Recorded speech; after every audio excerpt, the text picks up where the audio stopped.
Olá, povo de Deus, segunda-feira da Semana Santa de Páscoa, 11 de abril de 2022.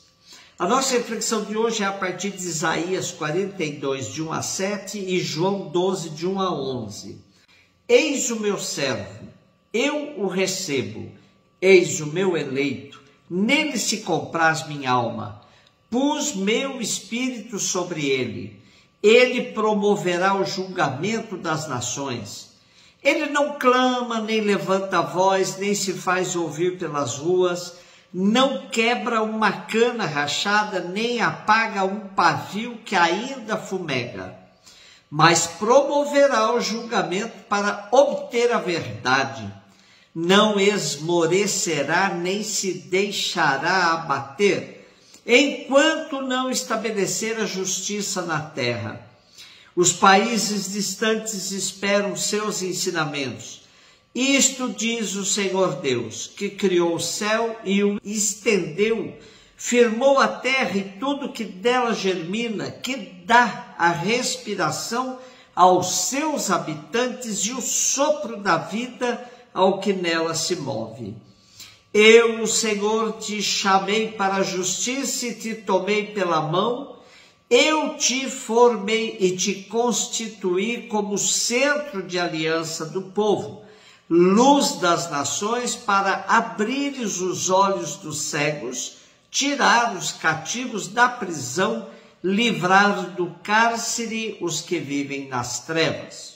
Messianismo é um movimento que propaga a ideia de que um Messias virá para pôr ordem na casa, para fazer com que Israel volte à aliança com Deus, e que assim tudo irá bem.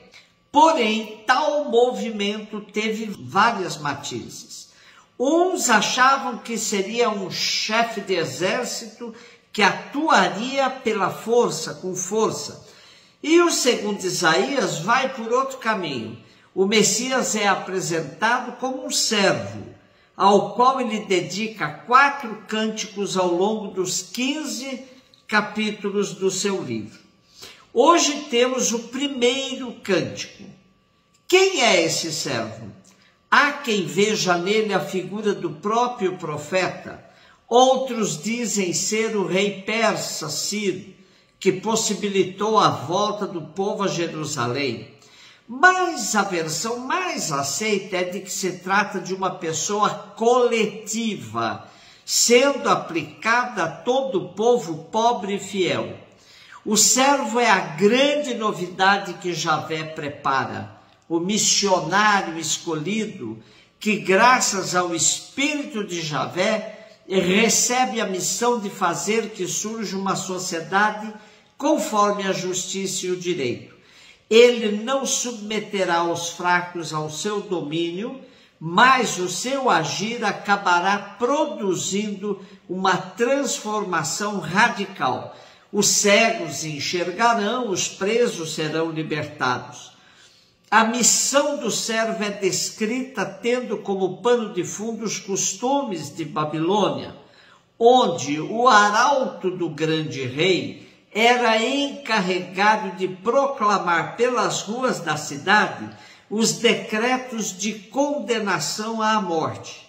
Se, ao terminar a volta, ninguém se erguesse para defender o condenado, o arauto quebrava a cana e apagava a lâmpada que levava, para indicar que a condenação se tornava irrevogável. Como Jesus veio para salvar, os evangelhos aplicam a Jesus a figura do servo, pois ele simultaneamente é servo sofredor e libertador da humanidade, escolhido para realizar a salvação, iluminar os povos e estabelecer a nova e eterna aliança selada com seu sangue. João 12, de 1 a 11, 6 dias antes da Páscoa, Jesus foi para Betânia, onde morava Lázaro, que ele havia ressuscitado dos mortos. Ali ofereceram a Jesus um jantar. Marta servia e Lázaro era um dos que estavam à mesa com ele. Maria, tomando quase meio litro de perfume de nardo puro e muito caro, ungiu os pés de Jesus e enxugou-os com seus cabelos. A casa inteira ficou cheia do perfume do bálsamo. Então falou Judas Iscariotes, um dos seus discípulos, aquele que o havia de entregar. Por que não se vendeu esse perfume por 300 moedas de prata para as dar aos pobres? Judas falou assim não porque se preocupasse com os pobres, mas porque era ladrão. Ele tomava conta da bolsa comum e roubava o que se depositava nela. Jesus, porém, disse: deixa-a. Ela fez isto em vista do dia de minha sepultura. Pobres sempre os tereis convosco, enquanto a mim nem sempre me tereis. Muitos judeus, tendo sabido que Jesus estava em Betânia, foram para lá. Não só por causa de Jesus, mas também para verem Lázaro, que Jesus havia ressuscitado dos mortos. Então os sumos sacerdotes decidiram matar também Lázaro, porque por causa dele muitos deixavam os judeus e acreditavam em Jesus. 6 dias antes da Páscoa, esse é o tempo que João nos dá com precisão para situar a cena da refeição de Jesus com seus amigos em Betânia.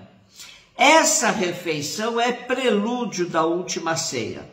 Como nos ajuda o exegeta Raymond Brown, visto que para João a Páscoa será da noite da sexta para sábado, a cena em Betânia parece ser datada da noite de sábado para o domingo. Para Marta estar servindo, era necessário que o sábado tivesse terminado, como era do costume da época depois das 18 horas, pois no sábado não se trabalha.